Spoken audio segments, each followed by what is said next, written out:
ఈయన నమ్ముకుని దిగితే అలాగే అయిపోయినట్టే లెక్క. మొదట ఎవడైతే కురుబలానికి మూలం అనుకున్నాడో వాడు అయిపోయి మిగిలిన వాళ్ళందరూ సాఫ్ట్ కార్నర్ అంటారు ఇంగ్లీషులో. వాళ్ళు బాణాలు వేస్తూ కూడా బాణం తగలకుండా ఉంటే బాగుండు, ఇంకేం తగులుతుంది మరి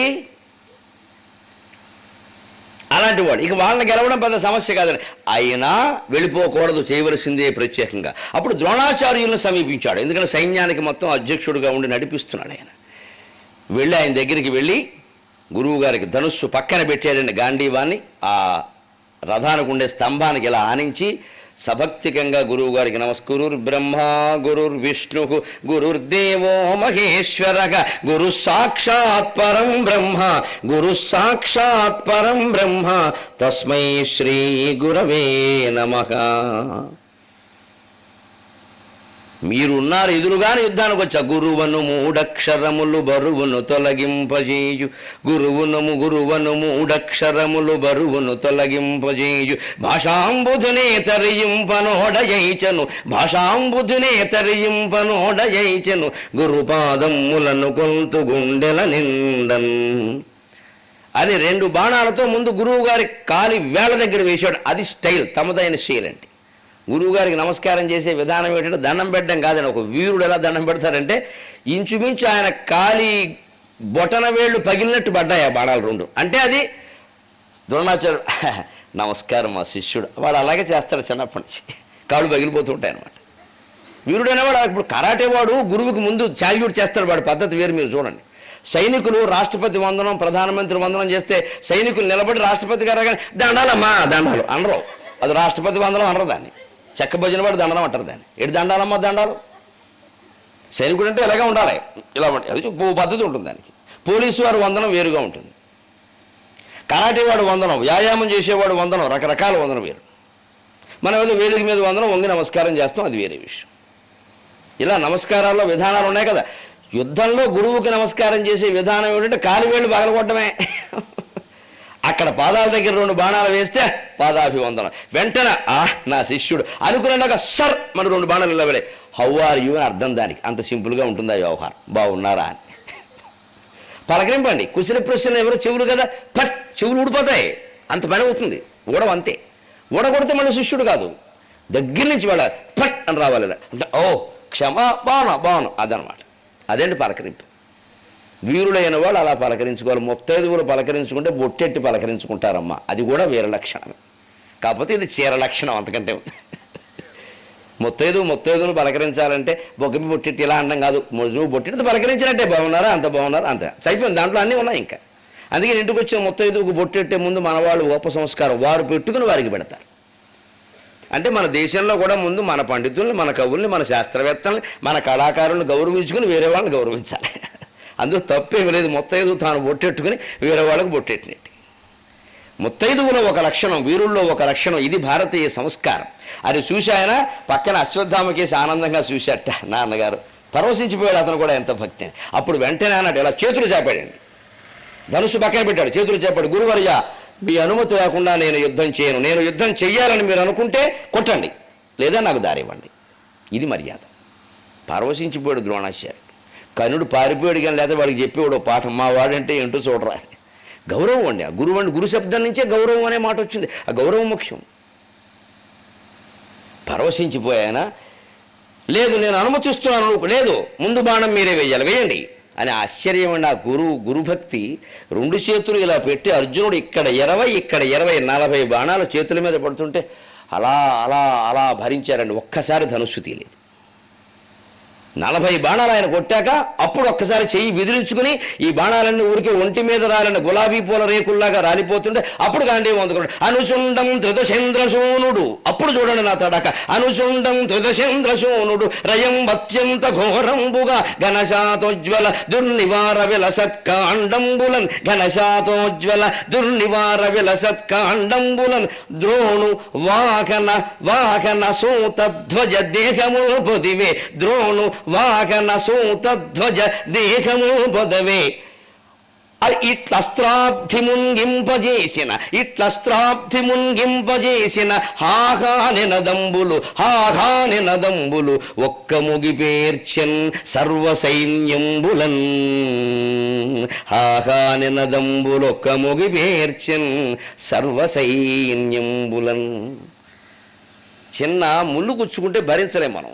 40 బాణాలు వచ్చి పడితే ఎలా అన్నట్టోసారి గులాబీ రేకులు దండలెత్తి చూడండి రాలిపోతూ ఉంటాయి రేకులని, అలా రాలేవాడు ఒంటి మీద నుంచి.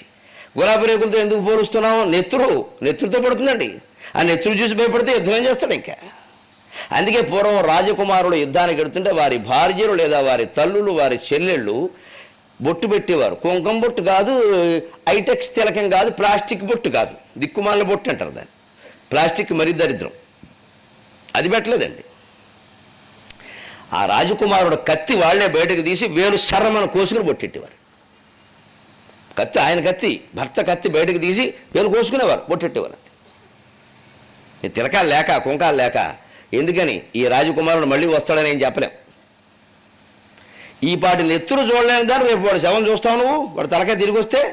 ఇంకా దుర్మార్గులు కొంతమంది శత్రువులు పళ్ళెల్లో పెట్టి పంపించేవారు, తలకాయని పంపించేవారండి. అలా జరిగాయి అనేక రకాల చరిత్రలో. అవి తట్టుకోవాలి.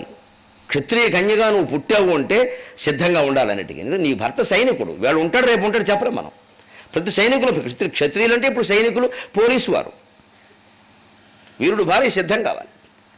అందుకని ఆ సిద్ధపడినటువంటి ఈ బాణాలకు తట్టుకుని అనుచుండం త్రిదశేంద్రశూనుడు దేవతలకు అధిపతి అయిన ఇంద్రుని కుమారుడైన అర్జునుడు రయంబత్యంత ఘోరంబుగా ఆ వేగానికి ద్రోణాచార్యులు కూడా ఆశ్చర్యపోయే విధంగా ఘనశాతోజ్వల దుర్నివార విలసత్కాండంబులన్. బాగా వాడి అయిన బాణాలంటే ఎందుకుంటాయండి? వాడి వీరులైన వాళ్ళు ఖాళీగా ఉన్నప్పుడు భారతంలో వర్ణించిన విషయం, చిన్న విషయాలన్నా చెప్పుకోవలసిన విషయాలు. ఖాళీగా ఉన్నప్పుడు అంటే అర్జునుడు భీముడు లాంటి వాళ్ళు కూడా బాణాలు ఎలా అనుకునేవారు, అరుగు మీద రాసుకుంటాం. అది చేయాల్సిన పని, విద్యార్థులు నేర్చుకోవాల్సిన విషయం. పరీక్షలు అయిపోయినాయి, ఇంక చదవక్కల్లా. మళ్ళీ పరీక్షలు వస్తే చదువుకోవచ్చు. పరీక్షల కోసం చదువుతావా, జీవితం కోసం చదువుతావా? ఖాళీగా ఉన్నప్పుడు మన సబ్జెక్ట్, మన విషయ పరిజ్ఞానానికి పదును పెట్టుకోవాలి. అందుకని సభ ఉందనగా సాయంత్రం 6ంటికి సభ అంటే 5ంటికి పుస్తకం తీసి జస్ట్ కొంచెం ఆగండి, కారు ఆపమని. ఇప్పుడు ఏం చదువుతావు, ఇంకా ఏం మాట్లాడతావు? అక్కడికి వెళ్ళి తిరగడమే సరిపోయింది అంతసేపు. అదేదో ముందు 7 పొద్దునుంచి ఏం చేసావు కూర్చుని అక్కడ శుభ్రంగా పొద్దున ముందు ఆ పని చూసుకుని తర్వాతే పేపర్ పట్టుకుంటే చదువుతాం, పేపర్ లేకపోతే లేదు ప్రమాదం. ఇప్పుడు పేపర్ చదివారు లేదని వారు అడగరు. పద్యం చెప్పకపోతే అడుగుతారు ఏం చదివారని పొద్దునుంచే. లేకపోతే ఇదివరకు మాట్లాడిందే కదా, ఇదివరకు మాట్లాడినా సరే ఈవేళ వేరే. ఇదివరకు తిన్నదే కదా అన్నం, మళ్ళీ ఎందుకు తింటున్నావు, మానేరాదు. మరి నిన్న వంకాయ కూర, ఇవాళ దొండకాయ కూర, అన్నంలో తేడలేదు. అన్నీ మనం ఇదివరకు అనుభవించిన సౌఖ్యాలే మళ్ళీ ఎందుకు అనుభవిస్తున్నామండి? తనదైన అనుభూతి తనదిగాన, తన బతుకు రుచిమెతుకులు తనవిగాన, విశ్వనాథ సత్యనారాయణ గారి మాట. ఏ రోజుకు ఆ రోజు కొత్త అనుభూతి. ఉపన్యాసమైనా అంతే, యుద్ధమైనా అంతే, సంసారమైనా అంతే, ఇల్లు అయినా అంతే, వంట అయినా అంతే, ఏదైనా అంతే. నిన్న చేసిన వంటే, నిన్న చేసిన మనిషే, మళ్ళీ కొత్తగానే ఉంటుందంత. ఆ కొత్త అనుభూతిని పొంది తీరాలి జీవితంలో, ఎప్పుడు తయారవుతూ ఉండాలి. అందుకని ఈ మునికిలలో, అందుకే శాతోజ్వల బాగా వాడి బాణాలు ఎందుకు వచ్చాయంటే అర్జునుడే స్వయంగా పెట్టుకుంటాడు, పక్కవాళ్ళు ఉంటారు, అయినా ఈయన కూడా. మీరు అంత దూరం పోనేలా అబ్జనాభ కటింగ్ మంగళ పని చేసేవాడు వాళ్ళని చూడండి ఒకసారి. ఖాళీగా ఉన్నప్పుడు కత్తి అంటూ ఉంటాడు. ఎందుకంటే వాడు ఎవడో వచ్చాక గుండను గడ్డం ఒకసారి ఉండండి అని చెప్పి కొంచెం ఇలా అంటే వాడు పక్క షాపుకి వెళ్ళిపోతాడు. ఎవడు భరిస్తాడు ఈ ఆలస్యాన్ని? ఎప్పుడు మనం ఉన్నటువంటి పనిలో ఇంటి దగ్గర ఖాళీగా ఉన్నప్పుడు కాస్త ఒక రోజు ఖాళీ కాదు, ఓ 10 రోజులు సెలవులు వచ్చాయనుకోండి, ఈ సెల్ ఫోన్లో చుట్టే వైర్లన్నీ అక్కడ లైట్ ఎట్టుకుని ఏం దొరకకపోతే వెంట్రుక మొక్కలైనా పెట్టుకుని ఇలా అనుకుంటే మళ్ళీ శుభ ఎలక్ట్రానిక్స్లో మళ్ళీ రానిస్తారు. లేకపోతే 15 రోజులైనా మర్చిపోయానండి అన్నీ అంటే వద్దులే అమ్మ ఇంకోటి పెట్టేసామంటారు. దేని ప్రాక్టీస్ దాంది, అర్జునుడి ప్రాక్టీస్ అర్జునుడి, మంది. ఘనశాతోజ్వల దుర్నివార విలసత్కాండంబులం. అంత వాడి అయిన బాణాలు కావడం వల్ల దుర్నివారం, ఎదుటివాడు ఎదిరించలేరు దాన్ని. అవి తీసుకుని ఆయన కాండంబులన్ ద్రోణు వాహన సూత ధ్వజ దేహముల్ మొదివే. తెడతెరిపి లేకుండా బాణాలు వేయడం అనేది అర్జునుడి ప్రత్యేకత. ఇది డిఫెన్స్ ఆడడం కాదు, అఫెన్స్ ఆడడం అంటారు దీన్ని. ఆటలు అర్జునుడు ఎందుకు గెలుస్తారంటే అఫెన్స్ ఆడతాడు. అందుకని ఎదుటివాడు బాణాలు వేస్తే కాపాడుకుందాం అని ఇటు తప్పుకుంటాం ఎప్పుడప్పుడు వేసేస్తాడు. అసలు తప్పుకునే పని మనకేమిటంటే, ఆ తప్పుకునేది వాడికి చేద్దాం. ఆ ఊపిరాడని పరిస్థితి వాడికి కల్పించాలి. అందుకని ఆయన 40 బాణాలు పడ్డాడు, గాంధీ అందుకున్నాడు. ఇక గురువు గారు ఊపిరి సరపనవలా. ఆయన ఒకసారి ఒక బాణం తగలగానే మెచ్చుకుంటున్నాడు. ఆయన పాప బలే వేసేవారు అనేలాగా ఇంకా 2 వేస్తున్నాడు.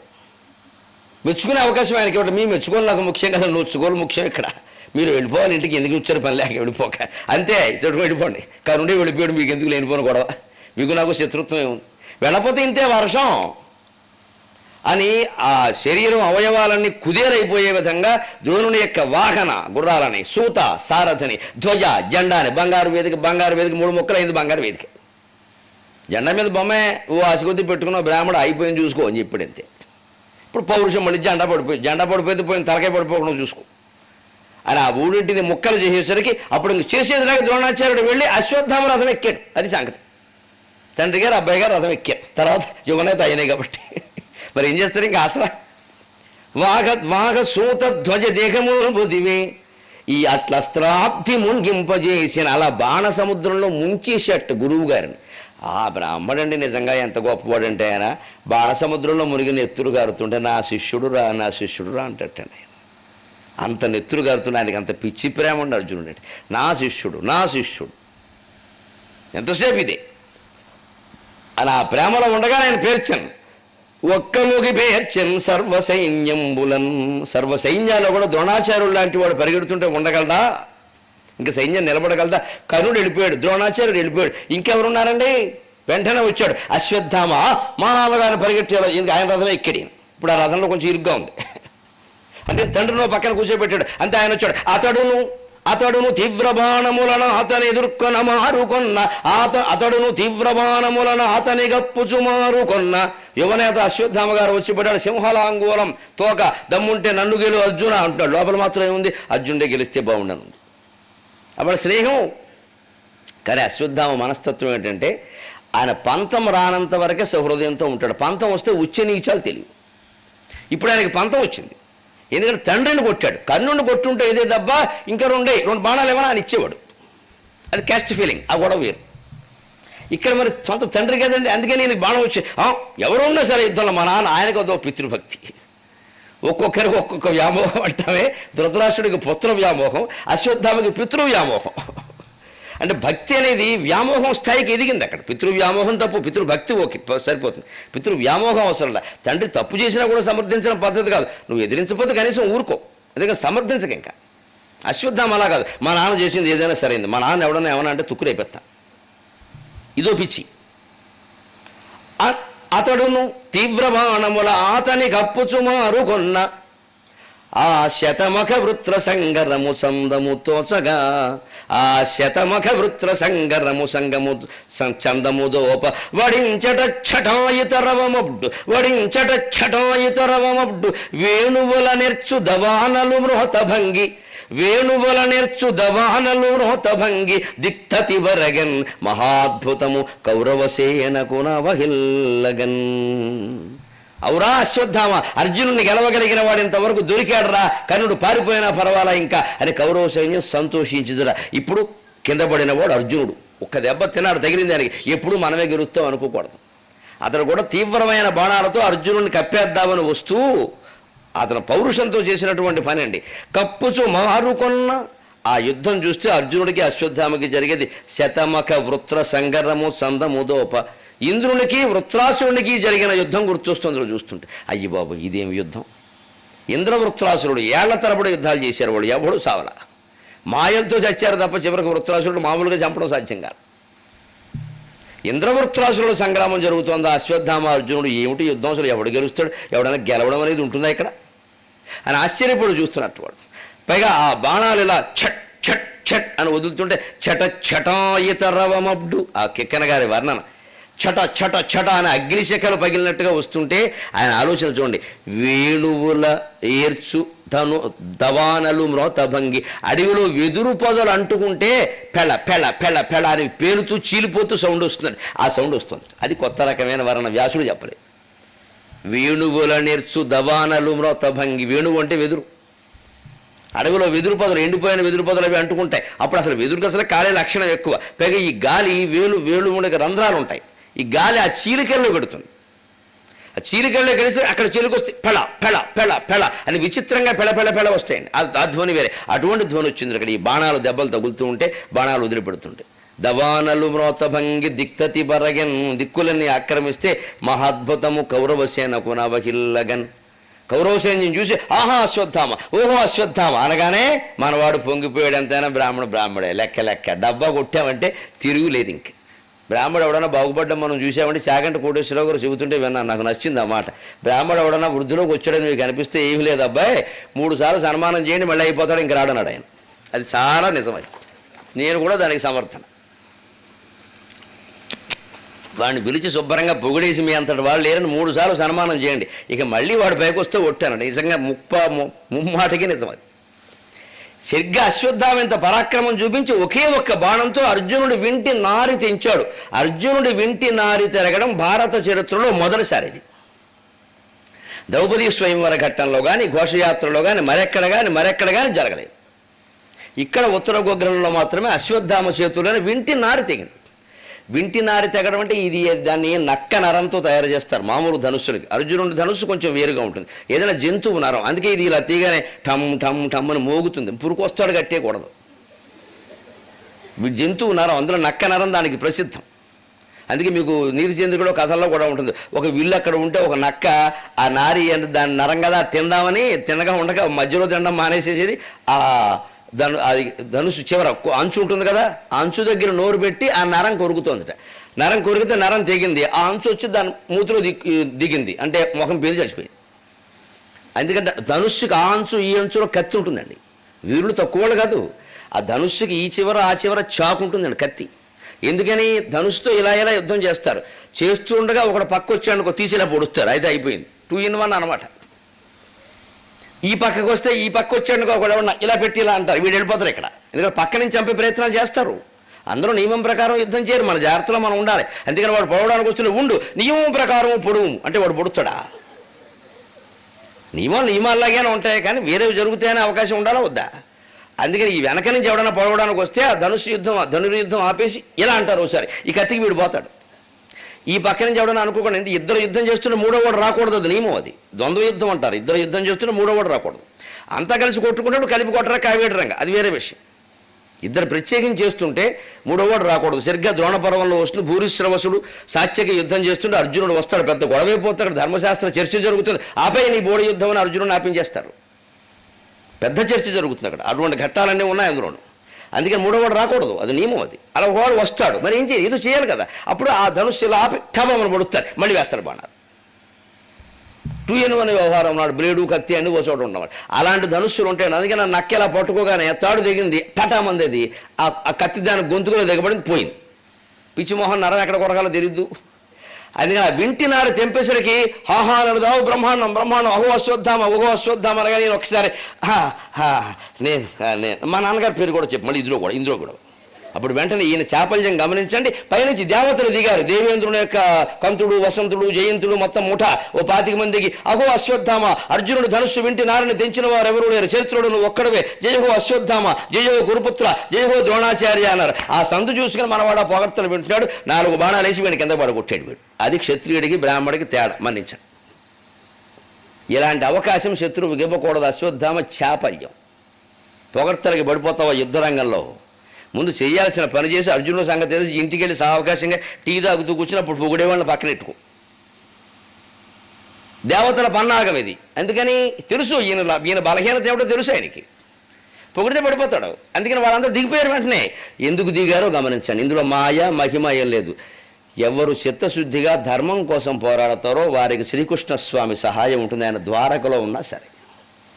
ఇక్కడ అర్జునుడు వింటి నారి తెగింది, వెంటనే ఇంకో నారి వేసుకోవాలంటే అదనపు నారి తెచ్చేదో వేయడానికి ఏంటిది, ఆయన కొయ్య ధనుస్సు వంచాలి, కింద బిగించాలి, ఈ కుడి ఎడంకాలతో తొక్కి పట్టాలి, దాన్ని పైకి లాగాలి, ఈ ధనుస్సు వంచాలి, ఇలా బిగించాలి. 2 నిమిషాలు 3 నిమిషాలు కనీసం పడుతుంది, ఎంత తొందరగా చేసినా. ఈ 2 నిమిషాల్లో అవతలవాడు వేసేస్తే ఆ వెయ్యకుండా దేవతలు దించారు పైనుంచి. వారు పద్యాలు పాడుతూ ఉంటే ఆయన మూరు రాజ రగండ చండ ప్రచండ ఎండిపోయిన పెండ అవును నేనే అని వింటున్నాడు. ఈ దెబ్బలు వేసేసాడు ఆయన. కాళ్ళ మీద వేళ్ల మీద ఎక్కడ తెగకుండా అశ్వత్థామ చేతిలో విల్లు తెగిపోయేలా వేసాడు. నా నారి తెంచుతో నీ విల్లు తెంచుతా అని విల్లు తెంచేసేసి చేతుల మీద మూతుల మీద బాణాలు తిరగలేక పక్కనున్న ద్రోణాచార్యులను పట్టించుకోవడం మానేసి ఈయన దిగి కృపాచార్యులు రథం ఎక్కడే, ఇంకో రథం మేనమా మరి తండ్రి కొడితే మేనమామ ఇంటికి పరిగెడతాం కదా, అలా వెళ్ళాడు అక్కడికి. అప్పుడు ఆ మేనమామ యుద్ధానికి వచ్చాడు. మా మేనలు నిన్ను కొడతావా, మేనలో నిన్ను కొడతాం యుద్ధం వచ్చాక. మిమ్మల్ని రమ్మని వాడు చెప్పాడు అసలు అక్కడికి. ఎలిమెంటరీ స్కూల్లో ఉండాలి, రిటైర్ అయితే ఇంటి దగ్గర ఉండాలి. వచ్చేసారు రండి అంతరంగా తేల్చేద్దాం. ఆయన మండుచునున్న శక్తి, భయంకరమైన ఒక శక్తి విసిరట్ట. ఒక్కసారి మనస్సులో నమ శివాభ్యాం నవయౌవనాభ్యాం పరస్పరాశ్లిష్ట వపుర్ధరాభ్యాం నగేంద్ర కన్యా వృషకేతనాభ్యాం నమో నమ శంకర పార్వతీభ్యాం. అర్జునుడు శివభక్తుడు కాబట్టి నమ శివాయ నమ శివాయ నమ శివాయ అని ఒకే ఒక ఆగ్నేయాస్త్రాన్ని తీసి ఆ శక్తికి ఎదురుగా వేశాడు. శివుణ్ణి స్మరించి ఒక్కసారిగా అంత శక్తి 16 ముక్కలై అందులో ఓ ముక్క వెళ్ళి కృపాచార్యుడు కాళ్ళలో గుచ్చుకుంది. ఆ మంటకి దాటికి తట్టుకోలే ఆయన పరిగెత్తి ఏ రథం ఎక్కాలో తెలియక భూరథం ఎక్కాడు, అంటే నేల మీద పరిగెట్టాడు. ఎందుకంటే ఆయన రథంలో అశ్వత్థామ ఉన్నాడు, ఆయన రథంలో ద్రోణాచార్యుడు, అంటే ఖాళీగా ఏ రథం కనపట్ల ఆర్టీసీ బస్సు ఉంటుంది, ఎక్కేశాడు.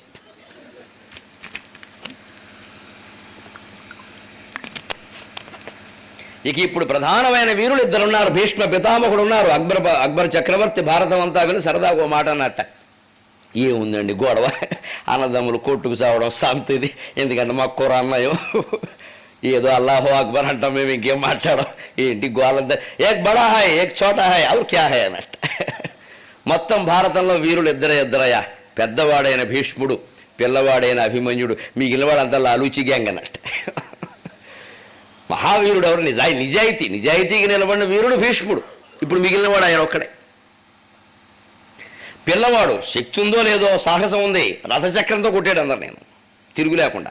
ఏం దొరకపోతే ఆర్టీసీ టైర్ తీసుకున్నాడు, అంతే కొడిహేడు దెబ్బ. ఆయన వీరుడు అంటే. ఈ మిగిలిన వాళ్ళందరూ ఏదో అవసరార్థం చేసేసారు యుద్ధాలన్నట్టు.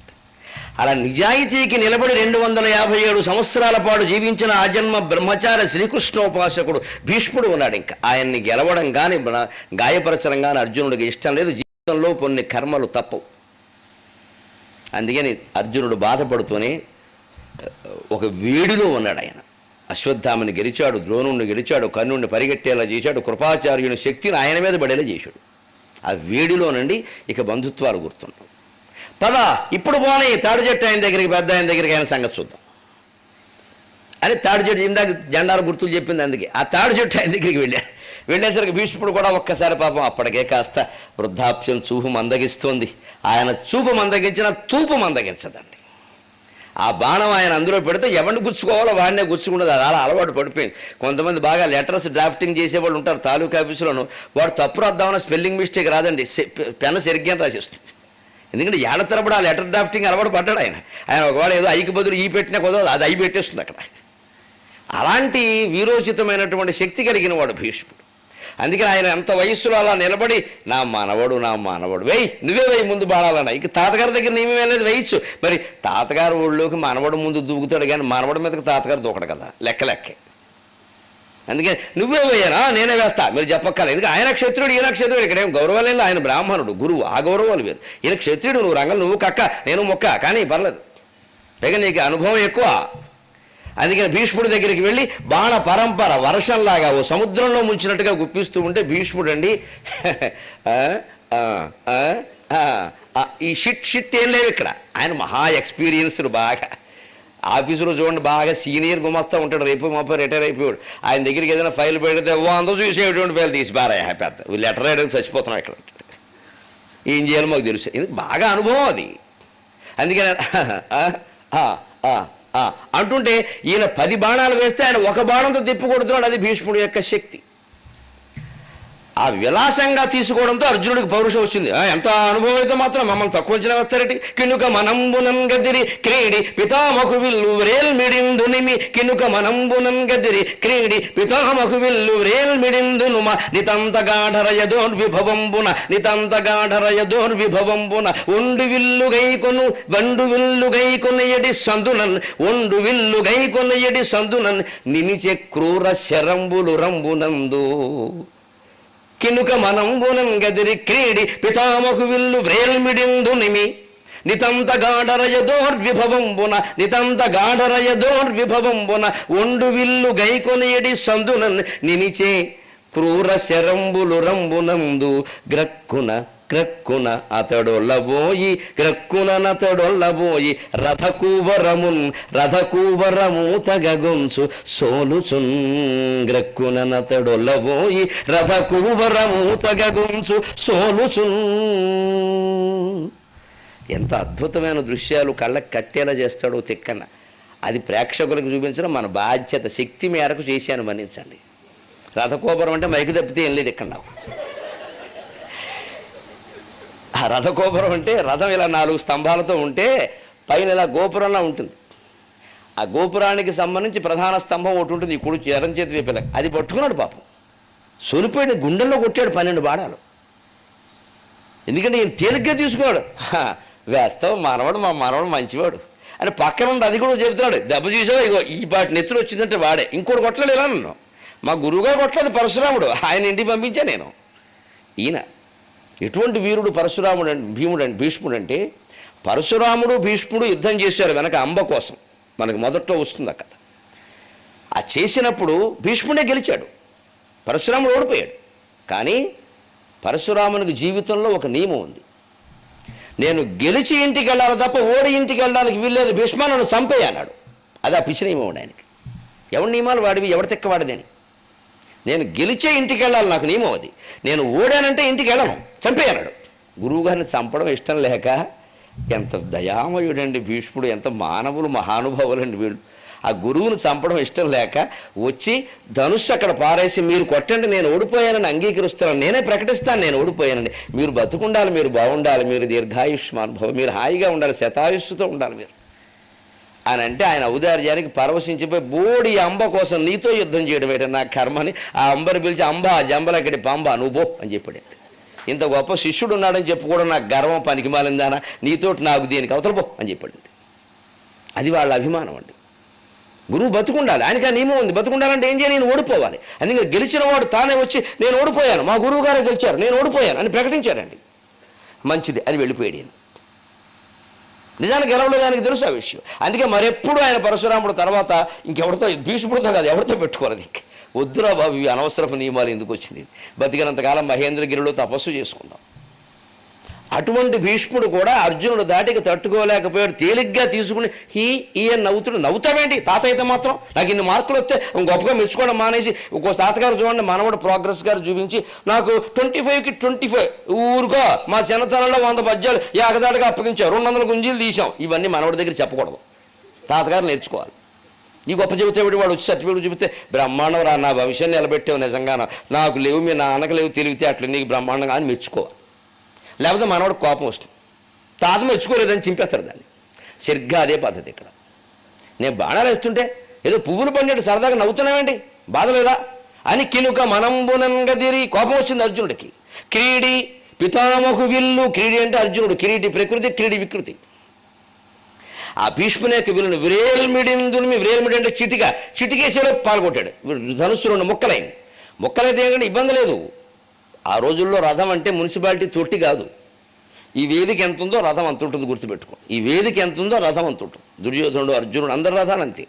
అందులో ఒక 20 ధనుస్సులు, ఒక 1000 బాణాలు, ఒక 30-40 గదలు, బల్లాలు, కత్తులు, ఇతర ఆయుధాలు. అంతేకాదు వెంటనే ఒక డాక్టర్, అంబులెన్స్ 108. మరి వీడు గాయాలు యుద్ధం చేస్తుంటే కాలికి గాయాలు కట్టడం వర్ణన ఉందండి భీష్మ పర్వంలో. నిలబడి యుద్ధం చేస్తుంటాడు, కింద గాయాలు కట్టేవాడు, కట్లు కట్టేవాడు కడుతూ ఉంటాడు. ఏం భారతం ఇది జరుగుతూనే ఉంటుంది, ఇది నడుస్తూనే ఉంటుంది. కింద వైద్యులు ఉంటాడు అక్కడ. ఇంకా ఆశ్చర్యం, చీర్ గర్ల్స్ అంటారే క్రికెట్ ఆటలో IPL, ఆ గ్యాంగ్ కూడా ఉన్నారు.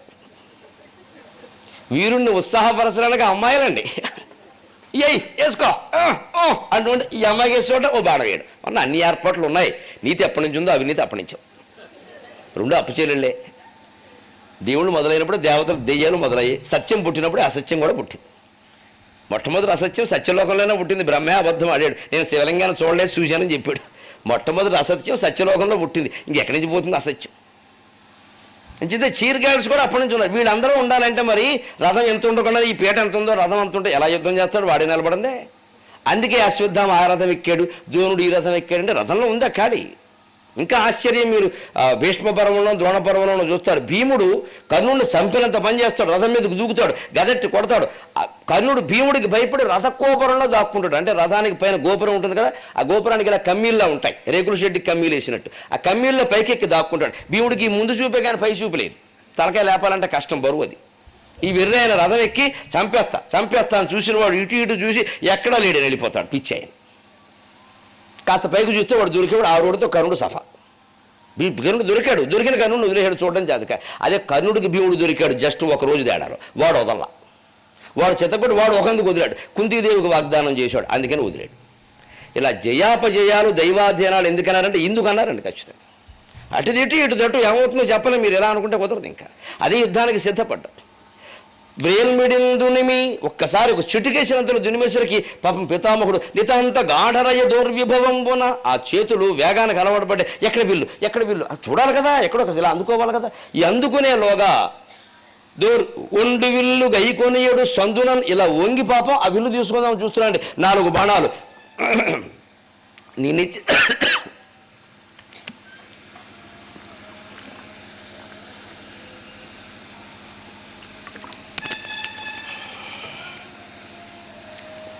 నినిత్య క్రూర శరంబులు రంబునందు భయంకరమైన 4 బాణాలు గుండెల్లో గుచ్చాడు తాతగారిని కూడా. ఇంక యుద్ధరంగంలో అవన్నీ చూస్తే కుదరదు. ఎక్కడ లెక్క యుద్ధంగా చేయవలసిందే. ఒక్కసారి గుండెల్లో 4 బాణాలు అలా గాఢంగా, అందులో అర్జునుడి బాణాలు మామూలు వాడివి కాదు. వాడిగా అసలు వీపులోంచి బయటకు వచ్చేస్తాయి వినదని చెప్పాలంటే. గుండెల్లో దిగి వీపులోంచి బయటకు వచ్చేస్తాయి బాణాల శక్తి. రాముడు బాణాల తర్వాత మళ్ళీ అర్జునుడు బాణాలే. అలా దిగినటువంటి బాణాలకి జవాబు చెప్పలేకైనా రథకూబర్ర మూతగాన్ని సోలుచు ఆ రథస్తంభం పట్టుకుని ఇలా పడిపోతూ ఉంటే అప్పటి నుంచి ధనుసు కోసం ప్రయత్నం. కానీ సారథి ఆ రథాన్ని దూరంగా తీసుకెళ్ళిపోయాడు. భీష్మ పితామహుడి అవస్థ చూసి ఆ స్థితిలో వీరుణ్ణి కాపాడడం సారథి లక్షణం. తీసుకెళ్ళిపోయాడు. అలాగ మొత్తం యుద్ధాన్ని చక్కబెట్టి మనవాడు చక్కగా అప్పుడు అన్నాడు, ఇక దుర్యోధనుడి దగ్గరికి పోనీ నాయన, వాడి సంగతి చూద్దాం, వీళ్ళందరినీ చూస్తే కానీ వాడు దొరకడు కదా అనేసరికి అప్పటికే దుర్యోధనుడు కాస్త గోచి కొంచెం బిగించి కట్టుకుంటున్నది. పరిగెట్టినప్పుడు జారిపోకూడదు కదా. వాడు కనిపెట్టాడు. కర్ణుడు వెళ్ళిపోయాడు, భీష్ముడు పడిపోయాడు, ద్రోణుడికి నేనేమిటి. కానీ పౌరుషమైన వాడు యుద్ధం చేశాడు. అర్జునుడు ముందు దుర్యోధనుడు 5 నిమిషాలు కూడా నిలబడలేడు. భీముడు ముందైతే నిలబడగలడు. అది వాళ్ళిద్దరూ సమానమైన యోధులు. గదాయుద్ధం, పైగా భీమ దుర్యోధనులు గదాయుద్ధంలో ప్రసిద్ధులు, బాణయుద్ధంలో అంత కాదు, గొప్ప విషయం. అర్జునుడు ముందు కర్ణుడు నిలబడలేడు, దుర్యోధనుడు నిలబడతాడు. ఒక్క 5 నిమిషాల పాటు జరిగిన యుద్ధానికే తట్టుకోలేక ఆయన పారిపోతున్నాడు. ఇక ఇంతమంది వెళ్ళిపోతే మనకేమిటని పారిపోతుంటే నవఖండ భూమండలాధిప ముగుట తటఘడిత మణిగణ నీరాజిత నిజపాద పంకేరుహ కౌరవాటవీ సంజాత విష భూరుహ దుర్యోధన ఏనుంగు నెక్కి పెక్కేనుంగులిరుగడరా నలుపుర వీధుల గ్రాలగలదే శత సోదర సంసేవిత సదన అభిమాన ధన సుయోధన. ఏం భోగాలను అభివృద్ధామని వెడుతున్నావయ్యా. మణిమయం వైన భూషణ జాలముల నొప్పి మణిమయం వైన భూషణ జాలముల నొప్పి ఒడ్డోలగంబున ఉండగలదే. అభినవ యువతి సమర్పిత సురభిడ అంగరాగ చందన అంధరాజ నందన. ఎక్కడికి వెళదాం అనుకుంటున్నావయ్యా? కర్పూర చందన కస్తూరికాదుల ఇంపు సొంపార భోగింపగలదే. ఆ పటీరాచల పశ్చిమాచల పూర్వాచల హిమాచల పూర్వ దిశాంచలాంచిత దుష్కీర్తి ప్రతాపిత కరుణ నిష్కరుణ. నీవెక్కడికి పారిపోతావయ్యా నా చేతుల్లో నుంచి? అతి మనోహరులైన చతురాంగనలతో సంగతి వేడ్కలు సలుపగలదే. కయ్యమున నోడి పారెడి కౌరవేంద్ర కయ్యమున నోడి పారెడి కౌరవేంద్ర. వినుము నా బుద్ధి మరలి ఈ తనువు విడిచి సుగతివడయుము మరలి ఈ తనువు విడిచి సుగతివడయుము. తొల్లింటి చూరగలదే జూదమిచ్చట ఆడంగరాదు సొమ్ము జూదమిచ్చట ఆడంగరాదు సొమ్ము. వచ్చినవాడు ధర్మరాజు అనుకుంటున్నావా? పేకాట ఆడదాం అనుకుంటున్నావా నాయన? అయిపోయింది పేకాట. ఇంటికి వెళ్ళి కౌంటర్ షో చెప్పుకో వెళ్ళి. ఇంతమంది వీరులు పరిగెట్టడం వేరు, నువ్వు పరిగెట్టడం వేరు. పరిగెట్టి ఏం చేస్తావు? ప్రాణాలు కాపాడుకుంటావా? సిగ్గు లేదు క్షత్రియ పుత్రుడివి. ఇంటికి వెళ్ళాక అందరూ అడుగుతారు ఏమైందంటే పారిపోయి వచ్చిన వాడు బతుక ఏం భోగాలు అనుభవిస్తావు? ఏనుంగునెక్కి పెక్కేనుంగులిరుగడరా పురవేతులగ్రాలగలదే. ఇదివరకు మహారాజుగా ఉన్నప్పుడు నవఖండ భూమండలాధిప మొకటతట గడితే మణిగణ నీరాజుత నిజపాద పంకేరు హుండనే అంటాడు. 9 ఖండాల రాజులందరూ దండాలు పెడుతూ ఉంటే ఓ ఏనుగు మీద ఈయన ఎక్కితే 4 ఏనుగులు పక్కన వస్తూ ఉంటే ఉండేది. ఇప్పుడు ఏనుగు ఎక్కాడు అనుకో, మన పీనుగయ్యాడు రాజువాడు ఏనుగు ఎక్కాడు రా ఆడే ఫోటో తీయండి అంటారు. మొన్న ఉత్తర గోకర్ణంలో వెనక్కి వచ్చాడు, ఇప్పుడు ఏనుగు ఎక్కాడు. ఎందుకంటే మరే పీనుగ ఎక్కలేక బాగుండదని కామెంటరీ. అంచేత నువ్వు ఇప్పుడు ఇంటికి వెళ్ళి ఏనుగు ఎక్కిన సుఖంలో ఎవరో వ్యాఖ్యానం చేస్తారు. నేను ఏనుగు మీద ఎక్కే స్థితి కాదు. ఇంకో మాట, మణిమయంబైన భూషణ జాలముల నొప్పి ఒడ్డోలగంబున ఉండగలదే. ఇక ఇక్కడ కంకణాలు, ఇక్కడ రంకణాలు, ఇక్కడ కొడియాలు, ఇక్కడ ఒడియాలు, ఇక్కడ కిరీటాలు, ఇక్కడ గిరీటాలు, ఇక్కడ వడ్డాణాలు, ఇక్కడ గిడ్డాణాలు ఇవన్నీ పెట్టుకుని నువ్వు సభలో కూర్చుంటే ఏమంటారు తెలుసా? ఆయాసం తక్కువ, ఆవరణాలు ఎక్కువ అంటారు. ఓడిపోయొచ్చి ఇంకా అన్నీ పెట్టుకుని కూర్చున్నాడు ఇక్కడ దిగదుడుచుకుని పనేమి లేదంటారు. ఇంకా మణిమయమైన ఆభరణాలు ధరించి నువ్వు సభలో కూర్చోలేవు, ఆక్షేపిస్తారు అందరూ. ఒడ్డోలగము అంటే నిండు సభ, సచివాలయము అని అర్థం. ఒడ్డోలగం అనే మాటకి సెక్రటేరియట్. ఆ సభలోకి నువ్వు వెళ్ళగలవా? అసెంబ్లీలోకి వెళ్ళగలవా? ఏం పెట్టి మొహం చూపుతావే ఓడిపోయిన తర్వాత. ఇంకో మాట, మనం ఆనందంగా ఉంటే కర్పూర చందన కస్తూరి కాదుల ఇంపు సొంపార భోగింపగలది. అభినవ యువతి సమర్పిత సురభిడ అంగరాగ దందన చందన అంధరాజ నందన. గుడ్డి మహారాజు కొడుకు నువ్వు మాత్రం గొప్పవాడు ఎలా అవుతాయి? 4 ఆడాళ్ళ పక్కనట్టుగా మంచిగా అంత ఒకరు రాయడం, మంచి నూనె ఒకరు రాయడం పనే లేదు నీకు. ఇవన్నీ భోగాలను ఇప్పుడు వెళ్ళు. కర్పూర చందన కస్తూరి కాదు, కర్పూరం చందనం కస్తూరి అన్నీ పెట్టుకుని వాళ్ళు తాంబూలాలు ఇస్తుంటే వేసుకుంటే ఇస్తారు. ఇచ్చాక ఏమంటారు? పక్కకి తిరిగి సిగ్గులే తాంబూలం ఒకటి అంటారు.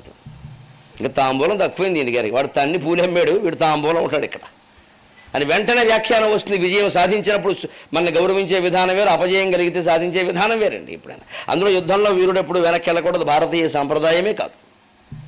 ఇంకొక మాట, అతి మనోహరలైన చతురాంగ నెలగోడి సంగతి వేట్కలు సలుపగలది. మహారాజు గారి యొక్క భోగాల కోసం రాజకీయాలతో వేడెక్కిపోయి ఉంటాడు కాబట్టి రాజు ఇతర స్త్రీలతో రమించినా వేశ్యలతో రమించినా ఏమనేవారు కాదు పూర్వ సంప్రదాయంలో. అది వారికి అవసరం. అందుకని వారికి భోగం, మిగిలిన వారికి నిషేధం. రాజులు ఎంతమంది భార్యలైనా చేసుకోవచ్చు, ఇబ్బంది లేదు.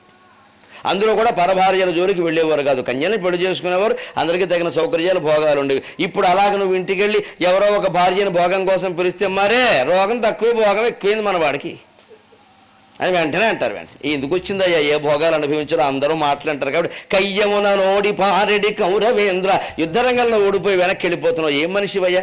అంతకంటే ఓ పని చేయి, వినుము నా బుద్ధి, నేను చెప్పినట్టు విను. మరలి వెనక్కిరా, అబౌట్ టేక్ బ్యాక్, వెనక్కి తిరుగు. ఈ తనువు విడిచి సుగతి వడయుము, యుద్ధం చేయి, నన్ను చంపు లేదా నా చేతిలో చావు.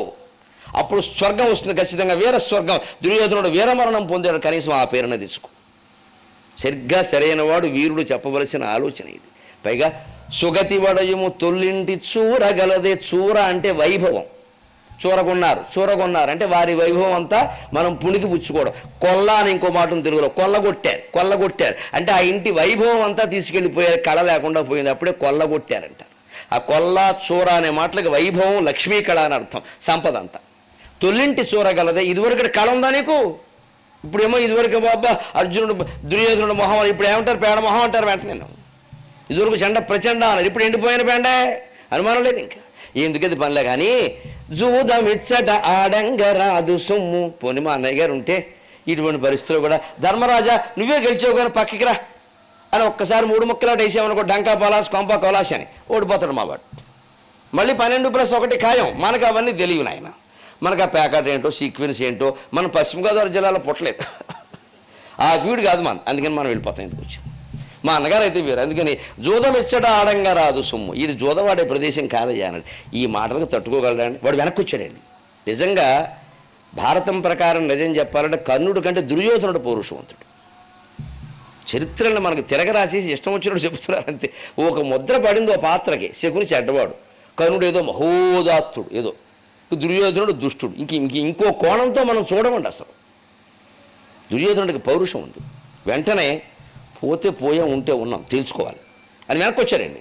కర్ణుడి కంటే నయం కాదు, వాడు పారిపోయాడు, వెనక్కి వచ్చాడు. నేను ఒక్కనే యుద్ధం చేస్తా. సైన్యంలో అన్నారు అప్పటికి, భీష్ముడు వారు కూడా వెళ్ళిపోయి వద్దయ్యా ప్రాణం పోదకొట్టుకొలుచుకున్నా, ఘోషయాత్రలు అయింది, ఎన్నిసార్లు పడతాం ఈ తలనొప్పి, పద ఇక్కడ వాడన్నది రైట్. ఇది దుర్యోధనుడు ఆలోచన, సక్రమం అది. అని వెనక్కి వచ్చాడు.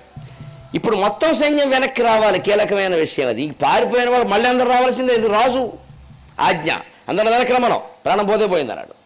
మళ్ళీ వాళ్ళు వెనక్కి తిరిగారు. అప్పుడు అర్జునుడు ఆలోచించాడు. అప్పుడు ఉత్తరుడు ఒక్క మాట అన్నాడు, అర్జున టీ బ్రేక్ ఇద్దామా అన్నాడు. ఈయనకి ఎలా ఉంది సరదా, ఇది క్రికెట్ టీ బ్రేక్. చేతుల్లో ఆగుతున్నాడు, భారతంలో ఉన్నమాట, చేతుల్లో ఆగుతున్నాయి, దాహం వేస్తుంది, ఇక్కడ మినరల్ వాటర్ దొరకదా అన్నాడు. మినరల్ వాటర్ సీసాలు ఏంటి ఏర్పడి ఐస్ క్రీమ్ మధ్యలో.